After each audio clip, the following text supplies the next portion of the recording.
coloque à sua disposição. Não, siga aqui com a gente pra gente ir batendo bola. Um abraço. Um abraço, WB. Valeu demais, valeu demais. Tamo junto. Muito obrigado pelo seu comentário, pela sua participação. A gente continua por aqui repercutindo esse pós-jogo, que teve gosto de vitória pro lado alvinegro e, obviamente, gosto de derrota pro lado tricolor. Como disse o Wilton, o empate, ele já seria naturalmente um resultado muito pior para o Fortaleza do que para o Ceará. Pela situação de tabela, pela necessidade da vitória, pela condição que as duas equipes estão. Então, a pressão ela era maior para o lado do Fortaleza, em caso de empate. E o desenho do jogo, a história da partida, deixa esse gosto ainda mais acentuado. O torcedor do Ceará sai daqui morto de feliz, porque embora os outros resultados da rodada não tenham sido bons, a diferença do Ceará, o Santos está jogando nesse momento, né? Inclusive vou atualizar aqui, você torcedor, do jogo que começou agora às 9h30, tá 0-0, tá intervalo entre Santos e Palmeiras, ou melhor, Palmeiras e Santos, porque o jogo é no Allianz Parque, e tá tudo igual, tá tudo empatado, um domínio total e absoluto do Palmeiras, pelo que eu posso perceber aqui. Foram 16 finalizações a 4 nesse primeiro tempo. 63% da posse de bola para o Palmeiras, que acertou o alvo 7 vezes do Santos, que não deu uma finalização na direção do gol até agora. Então, pelo menos nas estatísticas, nos números que o WB adora, Palmeiras melhor nesse primeiro tempo do que o time do Santos. Mas, embora, em termos de classificação, para o Ceará não seja uma rodada às mil maravilhas, o torcedor está preocupado com isso de jeito nenhum. Porque o Ceará chega a 39 pontos, ele ainda está numa situação confortável. Ele ainda está tranquilo ali. Enquanto o Fortaleza praticamente está rebaixado com esse resultado. Claro que ainda tem campeonato pela frente, Fortaleza tem um jogo a menos. Esse jogo de hoje foi pela 32ª rodada. Fortaleza ainda tem 7 jogos, porque fez 31, tem jogo atrasado. Mas à medida que o tempo vai passando, vai ficando um cenário cada vez mais dramático para o tricolor. Então a gente precisa ser sincero.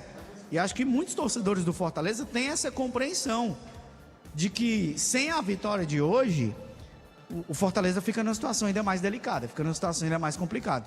Então, para o torcedor do Ceará, ele mantém o tabu. Agora são 10 jogos sem perder para o maior rival. É muito tempo, é muito jogo. São quase 3 anos de invencibilidade. Ele consegue um empate com um gol aos 44 do segundo tempo.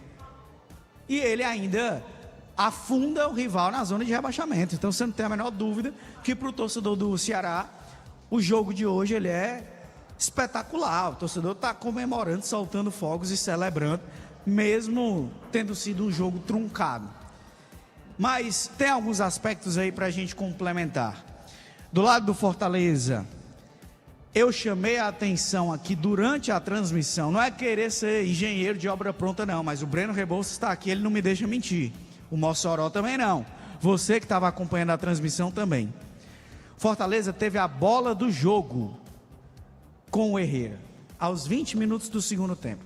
O Marcos Vitor saiu errado. O Herrera teve uma chance de cara com o Bruno Ferreira. Se ele faz 2-0 ali, praticamente liquida a fatura. A estratégia do Palermo, então, de recuar o time, de povoar o meio de campo, de muito mais se preocupar em neutralizar o Ceará do que de querer ter fôlego ofensivo, porque foi isso que o Fortaleza se propôs a fazer no segundo tempo. Até depois dos 15 minutos, o Fortaleza só se defendeu basicamente. Depois dessa chance criada, dessa chance perdida, melhor dizendo, pelo Herrera, num erro de saída de bola do Marcos Vitor, mas ele não aproveita a chance para fazer o 2-0, e eu chamei a atenção na hora, num clássico de poucas oportunidades, num clássico truncado, tenso, pegado, nervoso, não se pode perder um gol desse. Na condição que o Fortaleza está, não se pode se dar ao luxo de perder uma oportunidade como essa contra o maior rival. O Herrera perdeu. Fortaleza desperdiçou a bola do jogo. E aí, meu amigo, o castigo veio a galope. Da pior maneira possível, já na reta final, quando não teve tempo nem mesmo de esboçar uma reação. Porque se o Ceará chega ao empate ali até os 30, 35 minutos, você imaginaria que o Fortaleza teria uma reta final de 20 minutos, 15 minutos para tentar um abafo, para tentar alguma coisa. Quando o Pedro Raul empatou o jogo, o relógio já marcava 44 minutos, aí você teve comemoração, teve confusão, o lance foi checado. O Wilton Pereira Sampaio tinha dado 7 minutos de acréscimo, mas só no lance do gol o jogo ficou parado mais uns 3.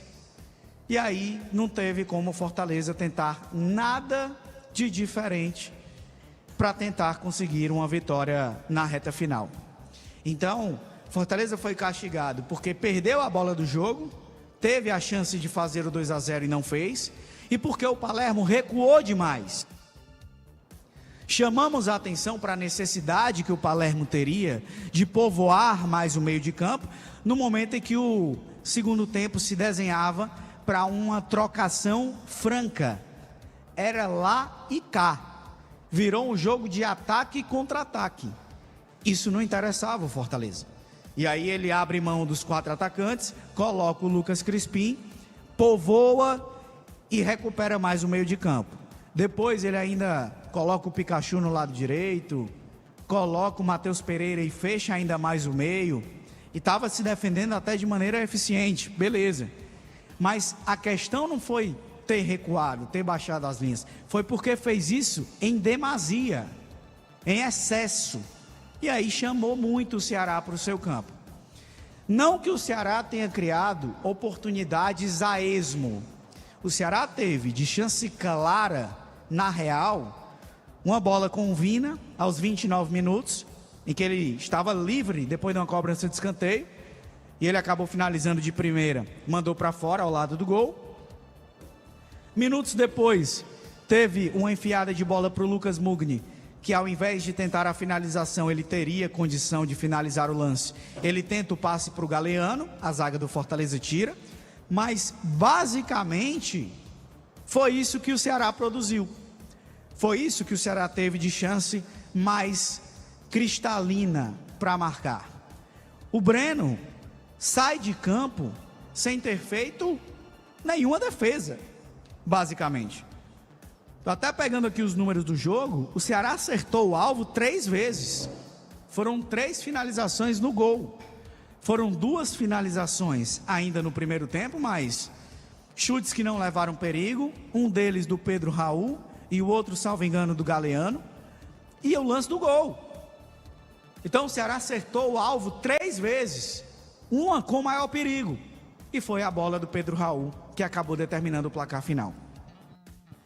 Então, quando você tem um adversário que já havia mostrado nos outros clássicos que é eficiente, se tem oportunidade, se tem chance, que é o time do Ceará, não se pode ter do lado do Fortaleza a displicência ou a falta da efetividade que foi apresentada, especialmente nesse lance do Herrera. Custou muito caro. Tem alguns aspectos aqui também para chamar a atenção. Do ponto de vista individual, o Marcos Vitor, o clássico, ele é um jogo tão diferente, ele é tão maluco, que ele guarda reviravoltas dentro de poucos minutos.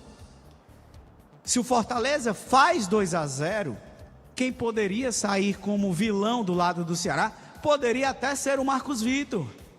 Porque embora não tenha feito uma atuação ruim, mas ele teria falhado num lance capital.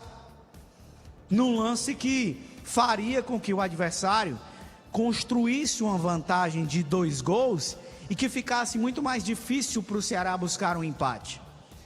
Mas o Marcos Vitor, que não foi vilão, se transformou em herói, participando, construindo a jogada do gol. O herói do jogo, claro que é o Pedro Raul, mas torcedor, observe depois de maneira mais atenta o que faz o Marcos Vitor.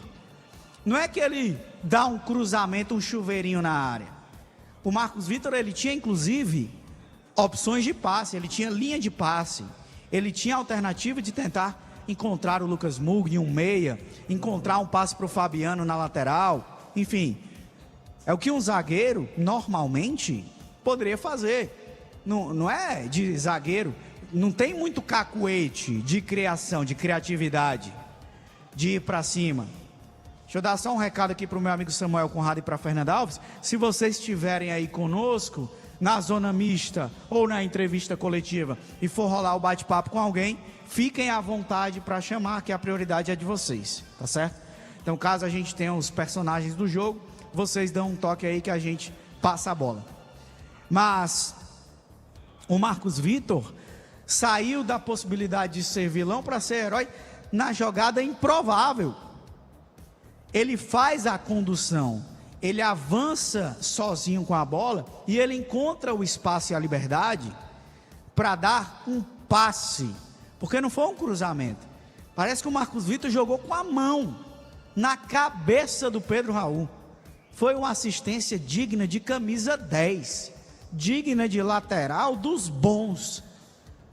Marcos Vitor mostrou que a sua qualidade técnica não contribui só para sair jogando lá atrás, para interceptar, para desarmar, mas também para construir lance de gol. O Marcos Vitor é um personagem do jogo de hoje. A assistência que ele dá para o Pedro Raul é milimétrica. Então ele teve uma participação também extremamente relevante na construção desse placar. Logo aos 44 minutos. E o Pedro Raul, ele deve ser destacado à parte, porque é incrível. É o tal do centroavante do camisa 9 que o Ceará buscou por temporadas, por anos, sempre tinha essa sina do camisa 9. E o Pedro Raul aparece em vários momentos decisivos. Temos um intervalo para fazer? Eu vou falar sobre o Pedro Raul daqui a pouco, na sequência, mas a gente tem uma paradinha. Voltamos já para falar. Ou você quer mostrar o gol do Pedro Raul, Glauber? É isso? É o gol do Pedro Raul? Vamos fazer um intervalo rapidinho? Na volta eu vou comentar e a gente vai ouvir o gol do Pedro Raul. Voltamos já, segue aqui com a gente, torcedor. Foi um pouco superior, só pegar os números, né? A gente teve mais de 60%